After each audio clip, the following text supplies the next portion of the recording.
Hello students, welcome to Kalak Academy. June 15ஆம் தேதி group 1 தேர்வு நடக்க இருக்குது. இப்போ ஒரு தேர்வுக்கு போறதுக்கு முன்னாடி ஒரு மாணவர்கள் என்னென்ன விஷயத்தை கவனத்துல வச்சுக்கணும். இப்போ நல்லா படிச்சிருப்பாங்க. ஒரு சில சில்லி மிஸ்டேக்ஸ்னால வேலை கிடைக்காம போய்டும். சார் நான் 2 வருஷம் இதுக்காக ஸ்பெண்ட் பண்ணேன். எல்லா டாபிக்கும் படிச்சேன். ஆனாலும் நான் பாஸ் பண்ணல. எவ்வளவோ படிச்சேன். அந்த क्वेश्चन பேப்பர், இந்த क्वेश्चन பேப்பர், அங்க டெஸ்ட் சீரிஸ் போட்டு பார்த்தேன், இங்க டெஸ்ட் சீரிஸ் போட்டு பார்த்தேன். பட் படிப்பெல்லாம் தாண்டி ஒரு தேர்வு கூடத்துக்கு போறதுக்கு முன்னாடி நம்மளோட உடல் அப்படிங்கிறது ரொம்ப முக்கியம். இப்போ இந்த உடல் சரியா இருந்தா திருமூலர் சொல்வார்ல, உடல் சரியா இருந்தாதான் அந்த உடலை வச்சு நிகழக்கூடிய செயல்கள் சரியா இருக்கும். இப்போ இங்க பாத்தீங்கன்னா நீங்க தேர்வுக்கு போறதுக்கு முன்பும் தேர்வு அறையிலையும் சில விஷயங்களை கட்டாயம் கடைபிடிக்கணும். முதல்ல இப்போ நாளை கழிச்சு எக்ஸாம் அப்படின்னா நாளைக்கு இரவு கொஞ்சம் சீக்கிரம் தூங்குங்க. முடிஞ்சா நல்லா தூங்குங்க.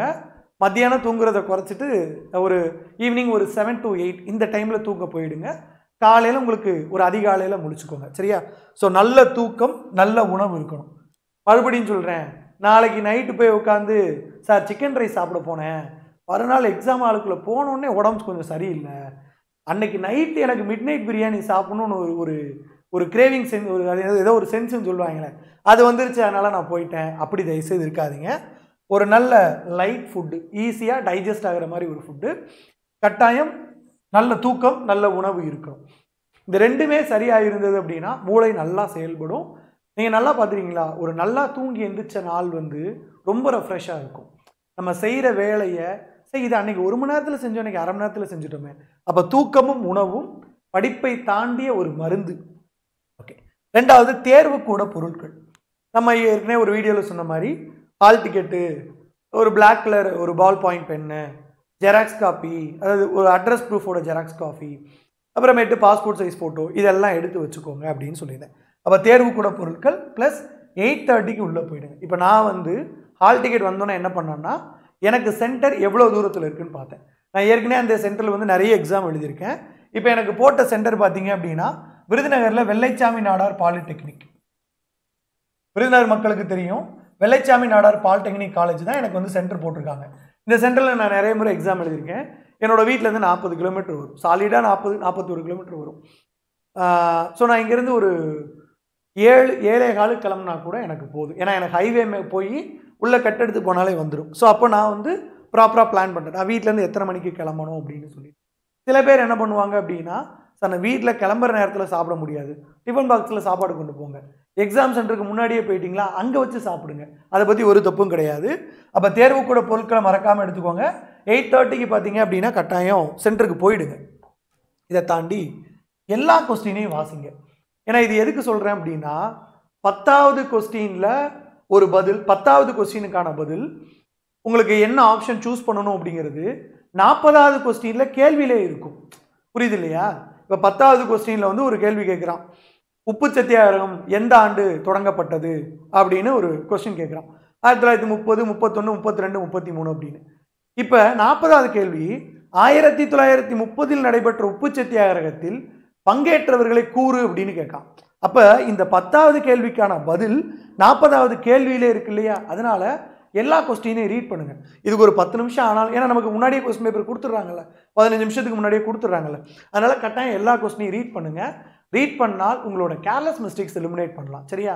இதையும் தாண்டி ஒன்று சொல்கிறேன், சில பேர் ரீட் பண்ணும்போது இந்த மென்சுரேஷன் ஃபார்முலாஸ், மென்சுரேஷன் இருக்கிற மாதிரி சில கொஸ்டின்ஸ் பார்ப்பீங்க. வடிவியல் கேள்வி வரும் பார்த்தீங்க ஆப்டிடியூடில், அந்த வடிவியல் கேள்விக்கான ஃபார்முலாவை பின்னாடி எழுதி வச்சுருங்க. இது நான் பண்ண எனக்கு நல்ல ரிசல்ட் கிடைச்சது. இப்போ கூம்பின் பரப்பளவு கண்டுபிடி, ஒரு கியூபாய்டின் பரப்பளவு கண்டுபிடி, ஏரியா கண்டுபிடி, வால்யூம் கண்டுபிடின்னு சொல்கிறாங்கல்ல, நீங்கள் இந்த கொஸ்டினை பார்த்தோன்னு, ஏன்னா உங்களுக்கு நீங்கள் 2வது பதட்டத்தில் செய்யும் போது ஃபார்முலா மறந்து போயிடும். அதனால் முதல்ல நல்லா காமாக இருக்கும் போதே ஃபார்முலாவை பின்னாடி எழுதி வச்சுக்கோங்க. ஒரு தப்பும் கிடையாது. கொஸ்டின் பேப்பர் உங்கள் கைக்கு வந்துருச்சு, ஃபார்முலாவை கொஸ்டின் பக்கத்தில் தான் எழுதக்கூடாது.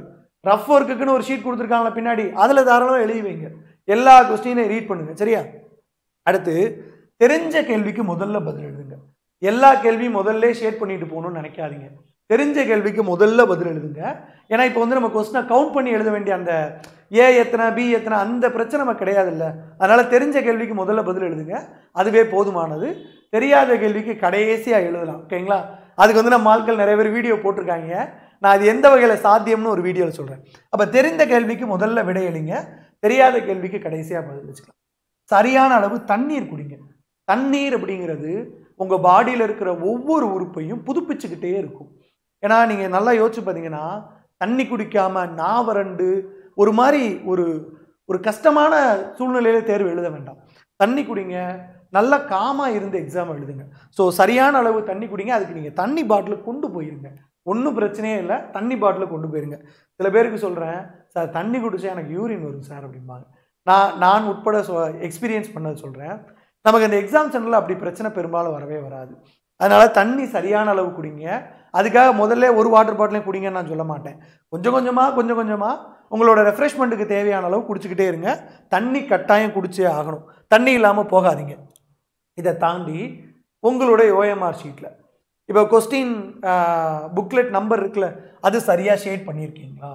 அதே மாதிரி நீங்கள் ஆன்சர் ஷேட் பண்ணியிருக்கீங்கள, அது சரியாக ஷேட் பண்ணுறீங்களான்னு பார்க்கணும். ஏன்னா நம்மகிட்ட இருக்கிற பிரச்சனை என்ன அப்படின்னா, 1வது கேள்விக்கு ஷேட் பண்ணிடுவோம். அதுக்கப்புறம் 3வது கேள்வி ஷேட் பண்ணணும்னு நினைக்கும் போது அவசரமாக கொஸ்டினை வாசிச்சுட்டு 2வது கேள்வியில் ஷேட் பண்ணி விட்ருவோம். ஸோ 3வது கேள்விக்கான ஆன்சரை 2வது கேள்வியில் ஷேட் பண்ணி விட்ருவோம். அப்படி பண்ணாதீங்க.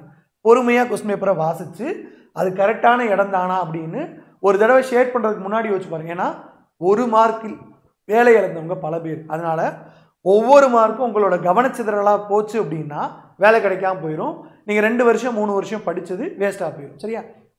இப்போ ப்ராப்பராக எல்லா இடத்துலையும் ஷேட் பண்ணியிருக்கீங்களான்னு பாருங்கள். இதையும் தாண்டி பார்த்தீங்க அப்படின்னா, கையெழுத்து போட வேண்டிய இடத்துல கையெழுத்து போட்டிருக்கீங்களா? நம்மளுடைய தேர்வு அறையோட கண்காணிப்பாளர் கையெழுத்து போட வேண்டிய இடத்துல கையெழுத்து போட்டிருக்காரா? ப்ராப்பராக எல்லா இடத்துலையுமே ஷேட் பண்ணியிருக்கீங்களா? ஓஎம்ஆர் ஷீட்டில் ஃபில் பண்ணுறதுக்கான இன்ஸ்ட்ரக்ஷன் அடுத்த வீடியோவில் சொல்கிறேன். ஓஎம்ஆர் ஷீட்டை ப்ராப்பராக எல்லாம் ஃபில் பண்ணியிருக்கீங்களா? சிக்னேச்சர் எல்லாம் பண்ணியிருக்கீங்களா? இப்போ இது எல்லாமே படித்தவங்களுக்கும் படிக்காதவங்களும் காமனாக பண்ணக்கூடியது. படித்தவங்களுக்கும் படிக்காதவங்களும் இதை பண்ணி தான் ஆகணும். என்ன, நல்லா படிச்சிருந்தீங்க அப்படின்னா இதெல்லாம் பண்ணும்போது நீங்கள் மார்க்கை இழக்க மாட்டீங்க. இல்லைனா 2 வருஷம் படித்து கண்ணு முழிச்சு படித்து அது வேஸ்ட்டாக போயிடும். அதுக்காக தான் சொல்கிறேன், இது எல்லாத்தையுமே ப்ராப்பராக ஃபாலோ பண்ணிக்கோங்க. ஸோ தூக்கம், நல்ல உணவு, ஈஸியாக டைஜஸ்ட் ஆகக்கூடிய ஒரு உணவாக சாப்பிடுங்க. நைட்டு நான் மிட் நைட்டில் பிரியாணி சாப்பிட்டேன், சிக்கன் ரைஸ் சாப்பிட்ணுன்னு தோணுச்சு சாப்பிட்டேன், இதெல்லாம் சாப்பிடாதீங்க. நல்லா தூங்குங்க. நல்லா தூங்கி ரெஸ்ட் எடுத்துகிட்டு போய் எக்ஸாம் எழுதுங்க. ஒரு 2 மணி நேரம் நல்லா கூட தூங்குறதுனால ஒன்றும் கெட்டு போக போகிறது கிடையாது. தேர்வு கூட பொருட்கள் எடுத்துக்கோங்க. 8:30க்கே தேர்வு அறைக்கு போயிருங்க, தேர்வு கூடத்துக்கு போயிருங்க. உங்கள் வீட்டிலேருந்து தேர்வு கூடம் எவ்வளவு தொலைவு அப்படிங்கிறதையும் பார்த்து வச்சுக்கோங்க. எல்லா கொஸ்டினையும் ரீட் பண்ணுங்கள். முடிஞ்சால் சில கொஸ்டினோட ஃபார்முலாவை பின்னாடி ரஃப் ஷீட்டில் எழுதி வைங்க.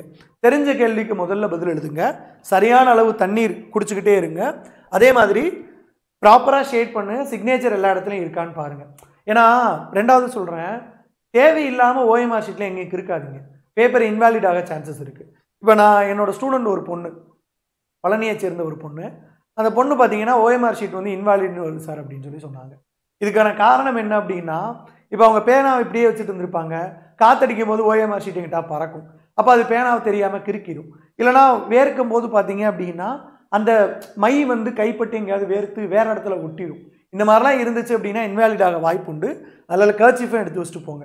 ப்ராப்பராக அந்த கொஸ்டினுக்கு அதுதான் ஷேட் பண்ணணுமான்னு பார்த்து ஷேட் பண்ணுங்கள். ஏன்னா இப்போ வந்து நீங்கள் பதட்டப்படுறதுக்கு இங்கே ஒன்றுமே கிடையாது. படித்தவங்களும் சரி படிக்காதவங்களும் சரி, படிச்சிட்டீங்க அப்படின்னா நீங்கள் படிச்சதுலேருந்து தான் வரப்போகுது. படிக்கலை அப்படின்னா எதுலேருந்து வரப்போகுதுன்னு உங்களுக்கு கவலையே கிடையாது. 2 கேட்டகரி தான், ஒன்று படித்தவன், இன்னொன்று படிக்காதவன். படித்தவனாக இருந்தால் நீங்கள் படித்ததுலேருந்து தான் வரப்போகுது. படிக்காதவங்களா இருந்தீங்க அப்படின்னா சிம்பிளாக சொல்கிறேன், நமக்கு எது வந்தாலும் பிரச்சனை கிடையாது. அது அக்பரை பற்றி கேட்டாலும் பரவாயில்ல, அவுரங்கசீப்பை பற்றி கேட்டாலும் பரவாயில்ல, முகமது பின் துக்ளக்கை பற்றி கேட்டாலும் பரவாயில்ல, நம்ம கிருஷ்ணதேவராயரை பற்றி கேட்டாலும் பரவாயில்ல. அதனால் படித்தவங்களோ படிக்காதவங்களோ இது எல்லாத்தையும் கட்டாயமாக ஃபாலோ பண்ணுங்கள். முக்கியமாக ஒன்று சொல்கிறேன், எல்லாரும் வெற்றிக்கு தகுதியானவங்க தான். சரியா? நிறைய பேர் நான் சொல்லி கேள்விப்பட்டிருக்கேன், சார் 5 வருஷம் நான் வந்து படிச்சுட்ருக்கேன் கிடைக்கல. இவர் வந்து ஒரே வருஷத்தில் படித்து பாஸ் பண்ணார். இந்த ஒரே வருஷத்தில் படித்து பாஸ் பண்ணவர் தேர்வு கூடத்தில் கேர்லெஸ் மிஸ்டேக்ஸ் பண்ணாமல் இருப்பார், பதட்டப்படாமல் இருப்பார், பொறுமையாக ஹேண்டில் பண்ணுவார். இப்போ நம்ம சொன்ன எல்லாத்தையும் ஃபாலோ பண்ணியிருப்பார் ப்ராப்பராக. அதனால் நீங்கள் 4 வருஷமும் தோற்றதுக்கு இதில் ஏதோ ஒன்று தான் காரணமாக இருக்கும். சரியா? 2வது பார்த்தீங்க அப்படின்னா, நமக்கு வந்து ப்ரிலிம்ஸோட ரிசல்ட் வந்து ஒவ்வொரு கேஸ்ட்டை பொறுத்து தான் நமக்கு வந்து மாறும். ஒவ்வொரு இதுக்கும் ஒவ்வொரு கட் ஆஃப் வச்சுருப்பாங்க. அதனால் ஒருத்தர் வந்து போன எக்ஸாமில் கம்மியான மார்க்கில் பாஸ் பண்ணியிருப்பார் ஒரு கம்யூனிட்டியில், ஸோ இந்த வருஷமும் அதே கம்யூனிட்டிக்கு அதே மார்க் இருக்குமானா கிடையாது, மார்க்ஸ் மாறலாம். அதனால நீங்கள் எப்போவுமே 160+ அப்படிங்கிறத எய்ம் பண்ணி படிங்க.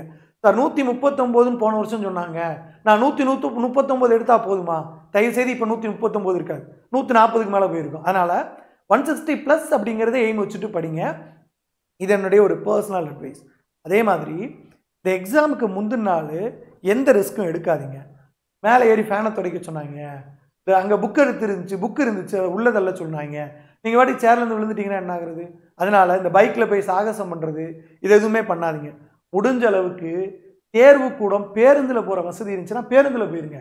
நீங்கள் பைக்கில் போய் சாகசம் பண்ணுறதுக்கு அங்கே வேலை கிடையாது. அதனால் பேருந்து வசதி இருந்துச்சுன்னா தாராளமாக பேருந்து வசதியில் போயிடுங்க. இன்னொன்று சொல்கிறேன், பைக்கில் போகிறவங்களோ யாராக இருந்தாலும் ஹெல்மெட் போட்டுக்கோங்க.